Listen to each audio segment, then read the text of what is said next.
Hi friends, welcome to Tech Viral in Tamil.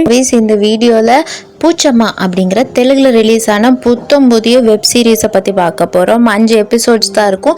எவ்வளோ சீக்கிரம் சொல்ல முடியுமோ அவ்வளோ சீக்கிரம் சொல்லிடுறேன். உண்மையாகவே இது பார்க்குறது ரொம்ப வருத்துங்க. ஏன்னா ரொம்ப இன்ட்ரெஸ்டிங்காக இருக்கும். நிறைய சஸ்பென்ஸு அண்ட் த்ரில்லர் இருக்கும். பேக் ஸ்டோரிஸ் இருக்குது. வாங்க டைம் வேஸ்ட் பண்ணாமல் இந்த படத்துடைய ஒன்லைனர் பார்த்துடலாம். இது ஒரு ஃபேமிலி ஒரு இடத்துக்கு புதுசாக குடி போடுறாங்க. ஒரு பெரிய பங்களா வாங்குறாங்க. அங்கே காலங்காலமாக இருக்கக்கூடிய சிலையை தூக்கி எறிஞ்சிடறாங்க. அதனால இவங்க ஃபேமிலிக்கு என்னென்ன நடக்குது, அந்த ஊருக்கு என்ன நடக்குது, அதுக்கு பின்னாடி இருக்கக்கூடிய மர்மங்கள் எல்லாம் என்ன அப்படிங்கிறத ஒவ்வொரு எபிசோட்லேயும் ரொம்ப சூப்பராக விளக்கியிருப்பாங்க. அதுதான் இந்த பூச்சம்மா. இந்த ஸ்டோரியை பார்க்கறதுக்கு முன்னாடி நீங்கள் இன்னும் நம்ம சேனலுக்கு சப்ஸ்கிரைப் பண்ணலைன்னா ப்ளீஸ் சப்ஸ்கிரைப் பண்ணிடுங்க. நிறைய இந்த மாதிரி இன்ட்ரெஸ்டிங்கான வீடியோஸ் நம்ம சேனலில் போட்டிருப்போம். வாங்க இப்போ கதைக்குள்ளே போகலாம். ஃபர்ஸ்ட் எபிசோடோட தொடக்கத்தில் ஒரு மலை பகுதியில் ஒரு பெரிய பங்களா வீடு, அங்கே ஏதோ ஃபங்க்ஷன் நடந்திருக்கு. அங்கே நிறைய கேக்கெல்லாம் செதறி இருக்கிற மாதிரி காமிக்கிறாங்க. பெரிய பார்ட்டி நடந்திருக்கிற மாதிரி நமக்கு ஒரு உணர்வு. கட் பண்ணால் எல்லாருமே ஹாஸ்பிட்டலில் இருக்காரு. அங்கே இருக்கக்கூடிய ஒரு பெரிய பணக்காரர் ரொம்ப அப்செட்டில் இருக்காரு. அங்கே ஒருத்தர் வேலை பார்த்துக்கிட்டு இருக்காரு. அவர் இந்த பணக்காரர்கிட்ட ஐயா நான் உங்ககிட்ட ஒரு விஷயம் சொல்லணும் அப்படின்னு ஆரம்பிக்கிறாரு. அப்போ அந்த பணக்காரர் இப்போ என்ன சொல்ல வரேன்னு எனக்கு தெரியும், அந்த சிலையை உடச்சு போட்டதுனால தான் இதெல்லாம் ஆயிடுச்சுன்னு சொல்ல வரியா அப்படின்னு பேச்சை நிறுத்திடுறாரு. அந்த நேரத்தில் டாக்டர் வந்துடுறாரு. அந்த பொண்ணுக்கு பயங்கரமா தலையில அடிபட்டிருக்கு, சாரி எங்களால காப்பாற்ற முடியலன்னு சொல்றாங்க. அந்த பொண்ணு யாருன்னா அந்த பணக்காரர் இருக்கார் இல்லையா, இவருடைய மகள் தான். இது இவருடைய 2வது மகள். கொஞ்ச நாட்களுக்கு முன்னாடி தான் இந்த பெரிய பங்களாவை விலை கொடுத்து வாங்கி அந்த ஃபேமிலி இங்க வந்திருப்பாங்க. அவங்க ஒரு கிறிஸ்டியன் ஃபேமிலி. பெருசா இந்துக்களுடைய நம்பிக்கை மேல அவங்களுக்கு கொஞ்சம் கூட ஈடுபாடு கிடையாது. இப்போ அவர் இங்க வந்த உடனே இந்த சிலை ரொம்ப வித்தியாசமா இருக்கு, இது எதுக்கு இங்க நடுவில் இருக்கு, இந்த லுக்கையே கெடுக்குது, இது தூக்கி போட்டுருங்கன்னு சொல்றாங்க. அங்க இருக்கிற ஆட்களும் அதை இடிக்க பாக்குறாங்க. அப்போ இந்த வேலை செய்யறவர் இருக்கார் இல்லையா, நான் பல வருஷமா இங்க வேலை பார்த்துக்கிட்டு இருக்காங்க ஐயா, என் குடும்பம், என்னுடைய மனைவி, மகள், மகன் எல்லாரும் இங்கதான் இருக்கோம். இந்த சாமி ரொம்ப சக்தி வாய்ந்த சாமி, நீங்க இந்த மாதிரி பண்ணக்கூடாது ஐயா, இது நம்மளுக்கு தீங்கு விளைவிக்கும்னு சொல்லி முடிக்கிறதுக்குள்ளேயே சாமி சிலைய கீழே போட்டுட்டானுங்க. அடுத்த சீன்ல பாத்தீங்கன்னா ஒருத்தனை வேகமா போலீஸ் எல்லாம் துரத்திட்டு போறாங்க. இந்த அக்கா இருக்கா இல்லையா, அந்த இறந்து போன பொண்ணுடைய அக்கா அந்த போலீஸ் ஸ்டேஷனுக்கே அந்த பையனை போட்டு அடி நடிக்கிறா. போலீஸ் யாரு கேட்டு இந்த மாதிரி எல்லாம் அடிக்கிறீங்க, அக்யூஸ் மேல கை வைக்க நீ யாருன்னு எல்லாம் மிரட்டுறாங்க. அப்போ அந்த பொண்ணு நான் நிறைய உண்மையை சொல்லணும் அப்படின்னு சொல்லிட்டு நிறுத்துறாங்க. கட் பண்ணா முன்னத்த நாள் நடந்த சம்பவம். முன்னத்த நாள் இந்த அக்காவுக்கு வெட்டிங் ஆனிவர்சரி இருக்கும். அவங்க அப்பா ஒரு டைமண்ட் நெக்லஸை பரிசா கொடுத்து நைட்டுக்கு பார்ட்டிக்கு ஏற்பாடு பண்ணியிருக்கேன், நீயும் கணவரும் நல்லபடியாக ட்ரெஸ் பண்ணிட்டு வாங்கன்னு சொல்றாங்க. அதுக்கப்புறம் அவளுக்கும் அவள் ஹஸ்பண்டுக்கும் நடுவில் நிறைய ரொமான்ஸ் எல்லாம் நடக்குது. இதே நேரத்தில் அந்த தங்கச்சி இருக்கா இல்லையா, இறந்து போன பொண்ணு, அவள் குளிச்சுட்டு இருக்கும்போது யாரோ அவளை வாட்ச் பண்ற மாதிரி அவளுக்கு ஒரு ஃபீலிங் வருது. அவள் யாரோ அது வாட்ச் பண்றது அப்படின்னு வெளியே பார்க்குறா, யாருமே இல்லை. அப்போ அவங்க அம்மா கிட்ட என்னை யாரோ வாட்ச் பண்ற மாதிரி இருக்கம்மா அப்படிங்கிற மாதிரி ஸ்டார்ட் பண்றா. அதுக்குள்ள டைம் வேஸ்ட் பண்ணாம போய் கிளம்பு, நைட்டு பார்ட்டி இருக்குன்னு சொல்றா. இங்க பாக்குறீங்க இல்லையா வீடியோல இந்த பையன், இவன் அந்த வேலை செய்யற ஆளுடைய மகன் தான். அவளுடைய மகளும் அங்கதான் வேலை பார்ப்பா, அவங்க ஒய்ஃபும் அங்கதான் சமையல்காரியா வேலை பார்ப்பா. நைட்டுக்கு உனக்கு நிறைய ட்ரெஸ் எல்லாம் எடுத்து வச்சிருக்க, உனக்கு எது பிடிச்சிருக்கோ போய் போட்டுட்டு ரெடி ஆகுன்னு சொல்றா. இந்த நேரத்துல அவங்க அக்காவும் நைட்டு பார்ட்டிக்கு ரெடி ஆயிட்டு இருக்கா. அவங்க அக்கா வீட்டுக்காரர் ஜன்னல் பக்கத்துல இருந்து சிகரெட் பிடிக்கிறாரு. அந்த நேரத்துல அந்த வீட்டு வேலைக்காரனும் அந்த பொண்ணு, இறந்து போன பொண்ணு, அவ பேசிக்கிட்டு இருக்காங்க. அவங்க சண்டை போடுற மாதிரி இவங்களுக்கு ஜன்னல்ல இருந்து பார்க்கும்போது தெரியுது. உடனே அந்த அக்கா காரி ரொம்ப கோவப்பட்டு கீழே போயிட்டு அவங்க 2 பேத்தையும் பிரிச்சு விட்டு அந்த பையனை பிடிச்சி அடி நடிக்கிறா. நிறைய தரக்குறைவான வார்த்தைகள் பேசுறா. இந்த மாதிரி நீங்க எல்லாம் பிச்சை எடுத்து வாழ்றவங்க, நாங்க சாப்பிட்ற எச்சி தான் நீங்க சாப்பிட்றீங்க, அப்படி இப்படின்னு நிறைய வார்த்தையை விடுறா. உடனே நீ என் தங்கச்சிக்கிட்ட இந்த மாதிரி தப்பா நடந்துக்க ட்ரை பண்ண அப்படியெல்லாம் சொல்லிட்டு அவனை அனுப்பி விட்டுறா.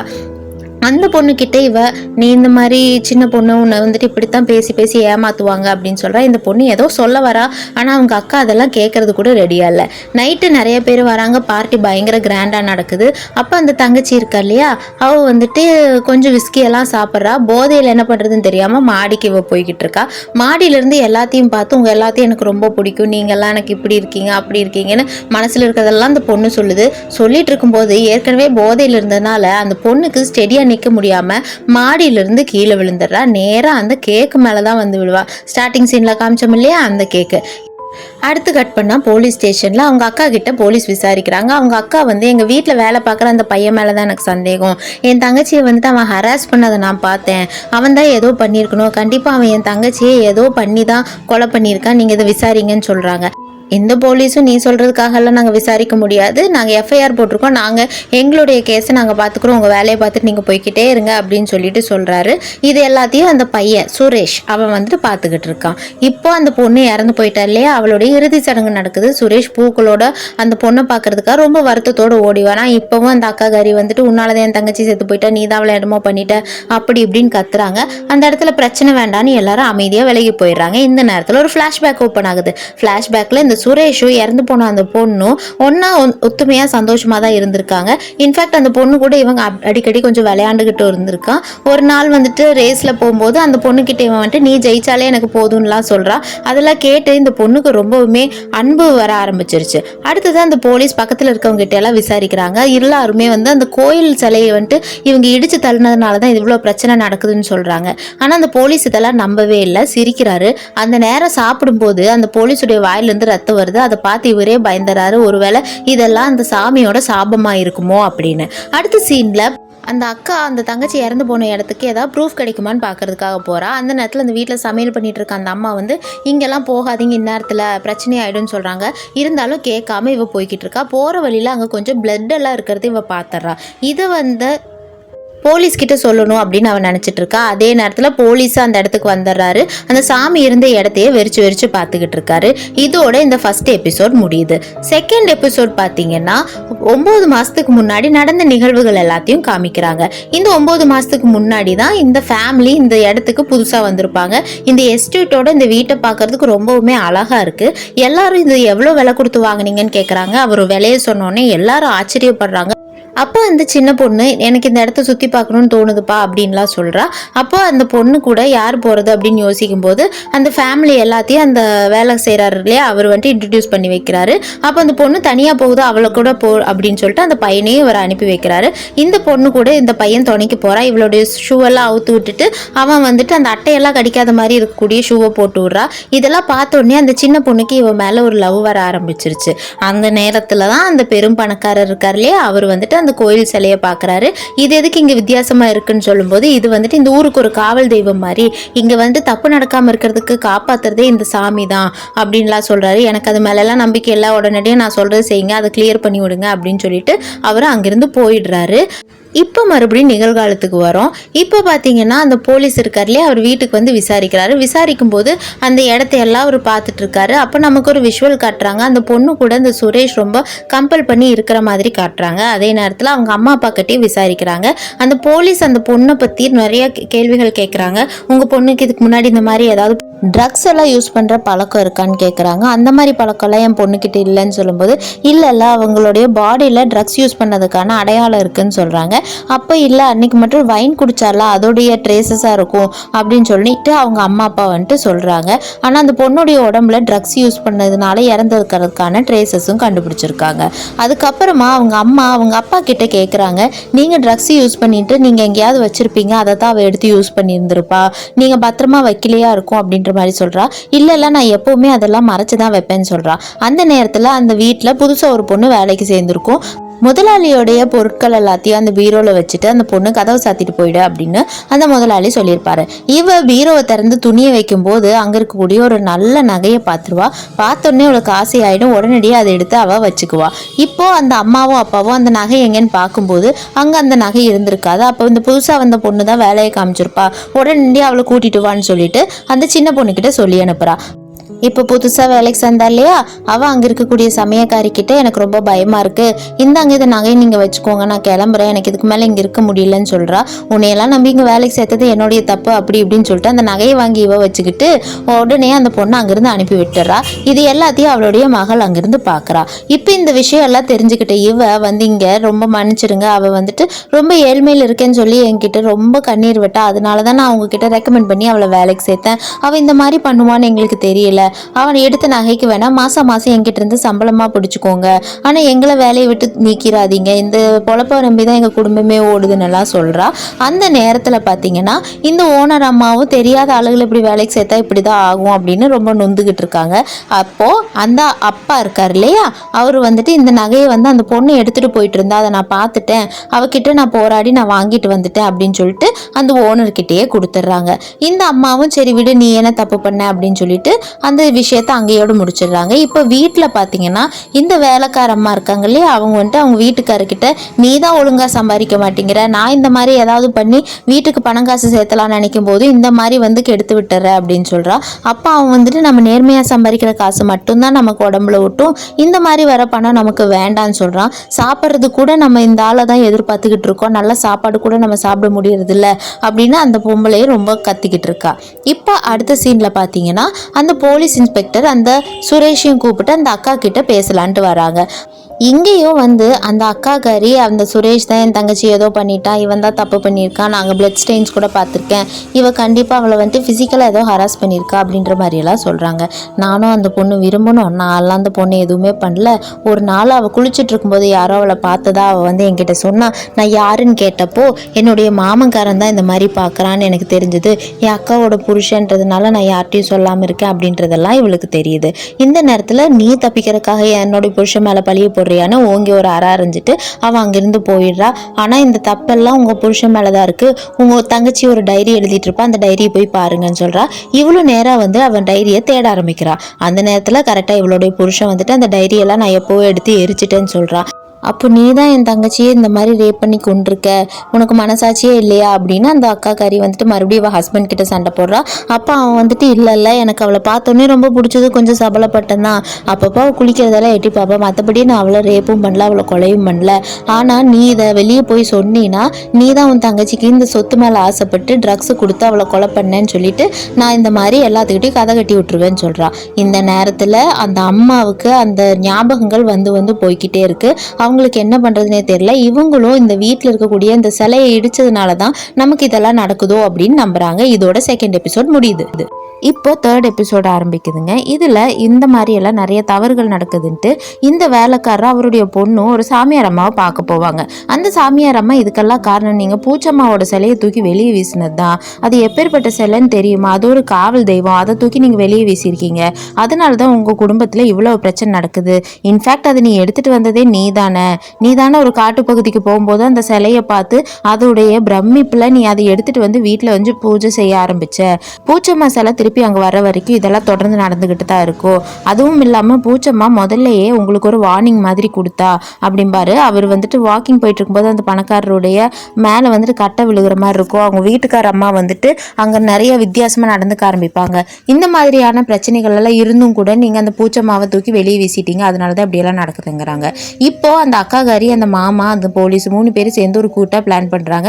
இந்த மாதிரி அந்த அக்கா என் ஹஸ்பண்ட் தான் அந்த பொண்ணு குளிக்கிறதெல்லாம் பார்த்தா, என் தங்கச்சி என் ஹஸ்பண்ட் ரொம்ப ஆசைப்பட்டான் அப்படியெல்லாம் வந்துட்டு சொல்லிடுறா.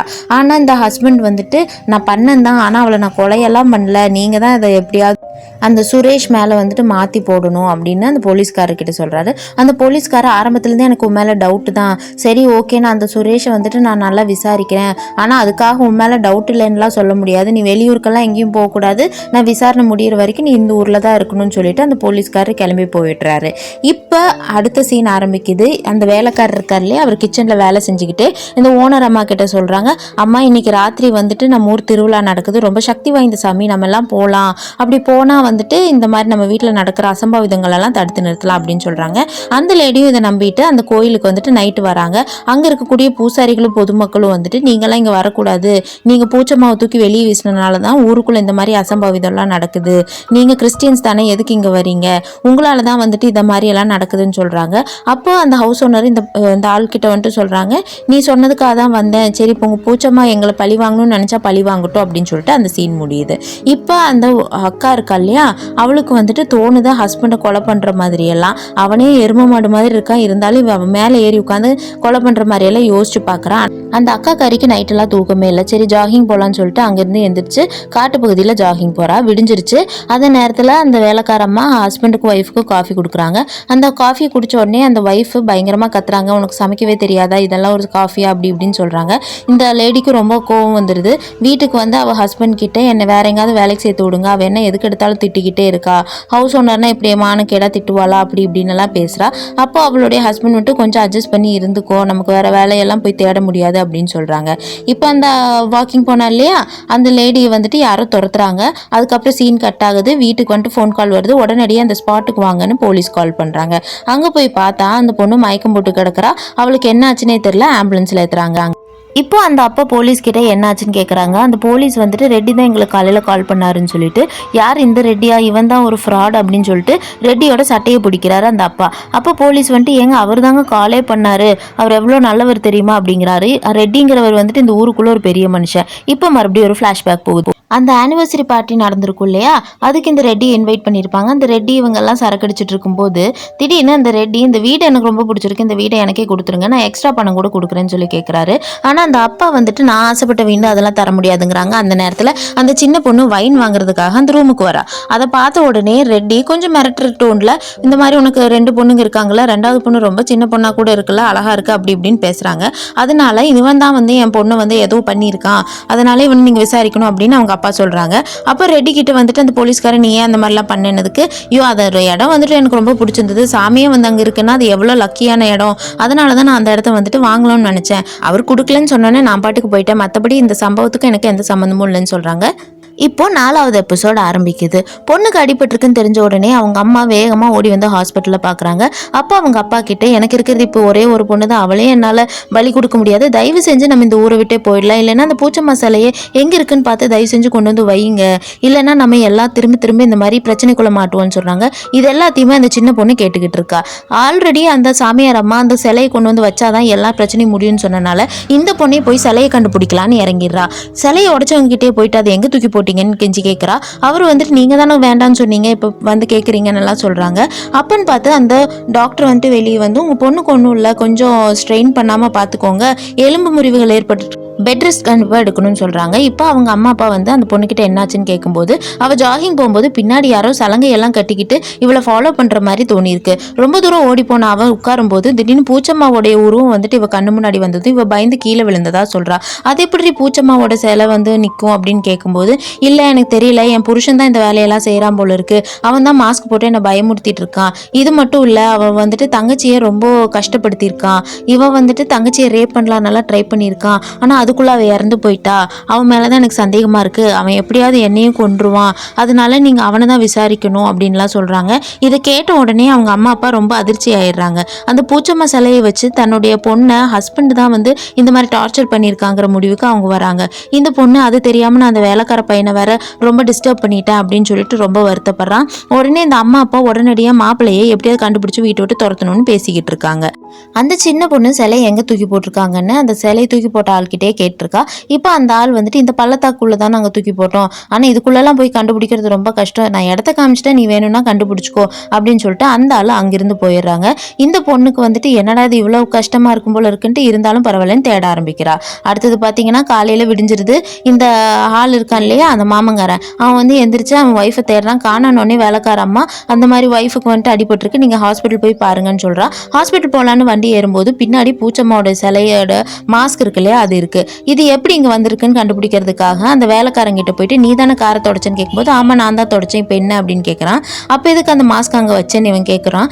நான் வைக்கலன்னு சொன்ன உடனே சரி நீ போன்னு சொல்லி அனுப்பிட்டு போகிற போக்கில் இவனை வந்துட்டு அடிக்க ஆரம்பிக்கிறான். நீ தான் அதை எங்கேயோ வச்சிருக்க, நான் வந்துட்டு அன்னைக்கு என்னோட ஒய்ஃப் இந்த மாஸ்க்கை பார்த்து பயப்படுறா, இது எங்காவது வைன்னு சொன்னப்போ நீ தான் அதை எடுத்துகிட்டு போய் மேலே பரன் மேலே போடுறதா சொன்னேன், ஆனால் இப்போ அதை வந்துட்டு நீ வச்சு யூஸ் பண்ணி என் பொண்டாட்டி வந்துட்டு நீ தான் டார்ச்சர் பண்ணி காட்டுக்குள்ளே அவளை கொலை பண்ண பார்த்துருக்க அப்படின்னு சொல்லிட்டு அடிக்கிறான். அடிச்சது மட்டும் இல்லாமல் அவனை அங்கேயே கட்டி போட்டு அவன் ஹாஸ்பிட்டல் கிளம்பலான்னு சொல்லிட்டு அவனை அங்கே கட்டி போட்டு கிளம்பிட்டு இருக்கான். இப்போ அவன் வந்துட்டு போயிட்டு இருக்கான். அதே நேரத்தில் அந்த அக்காவை வந்து ஹாஸ்பிட்டல்ல இருந்து டிஸ்சார்ஜ் பண்ணி வீட்டுக்கு கூட்டிட்டு வந்துட்டு இருக்காங்க.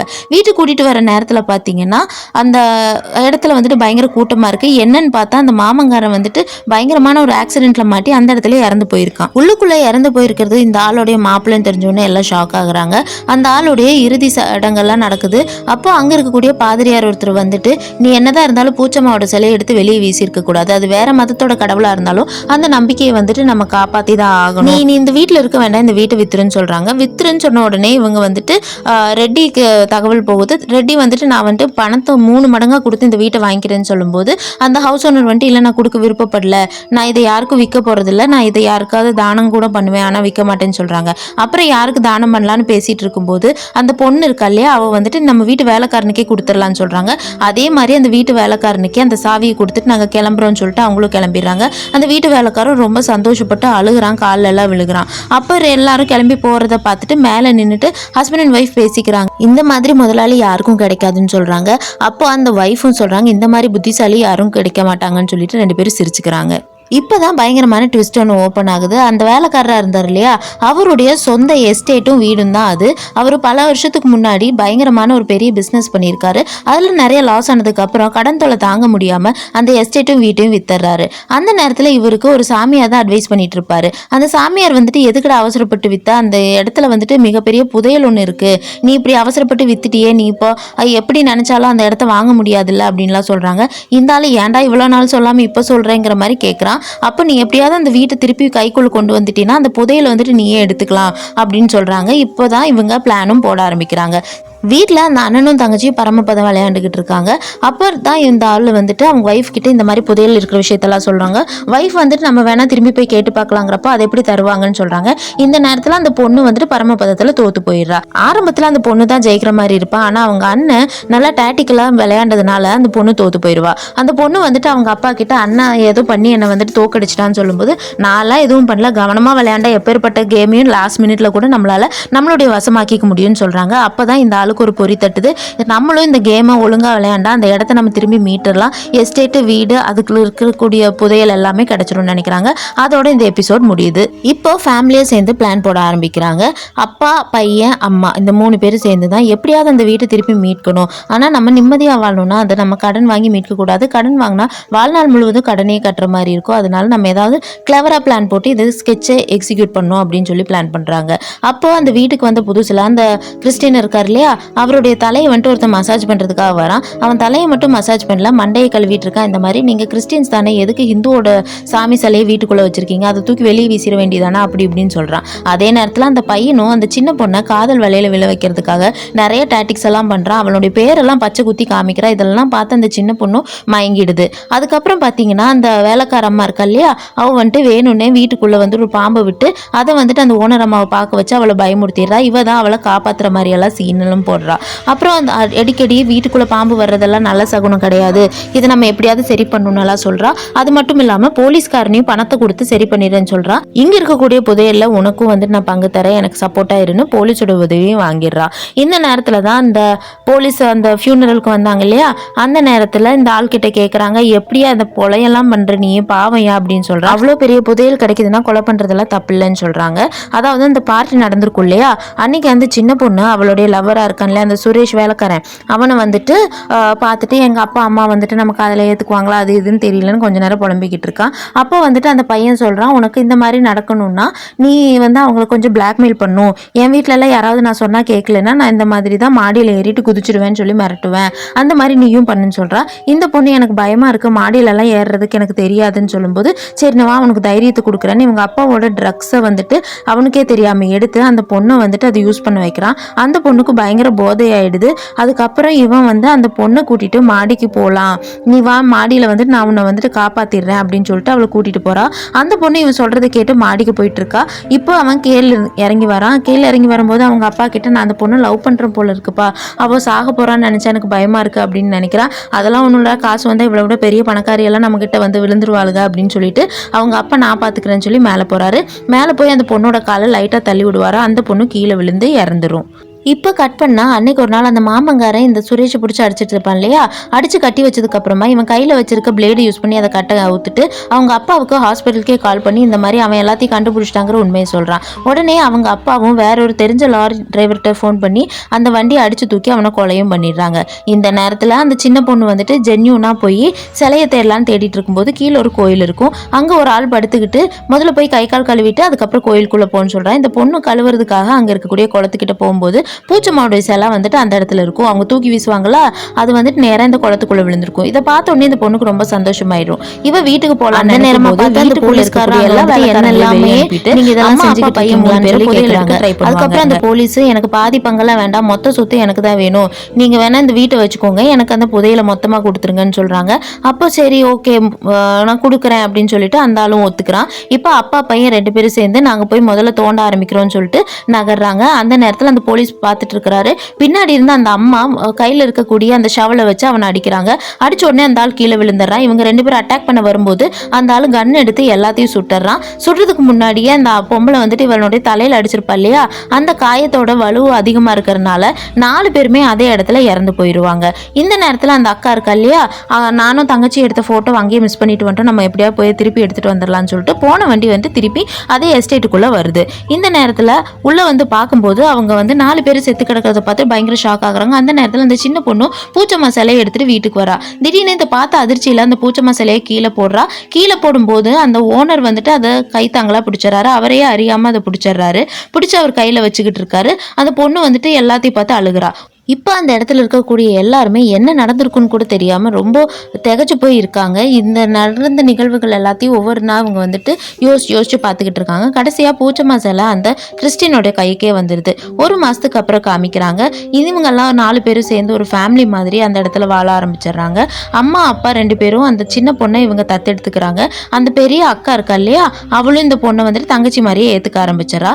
இப்போ இவங்க பூச்சம்மா சிலையும் பக்கத்தில் ஒரு மாதா சிலையும் வச்சு கும்பிட்டுக்கிட்டு இருக்காங்க. கர்மா பூமராங் மாதிரி இந்த சீரீஸ் முடியுது. ஃப்ரெண்ட்ஸ், இந்த மாதிரி நிறைய சீரீஸ் வந்து நம்ம சேனல்ல இருக்கு. ப்ளீஸ் சப்ஸ்கிரைப் பண்ணிட்டு எங்களுக்கு சப்போர்ட் பண்ணுங்க. தேங்க்ஸ் ஃபார் வாட்சிங் த வீடியோ.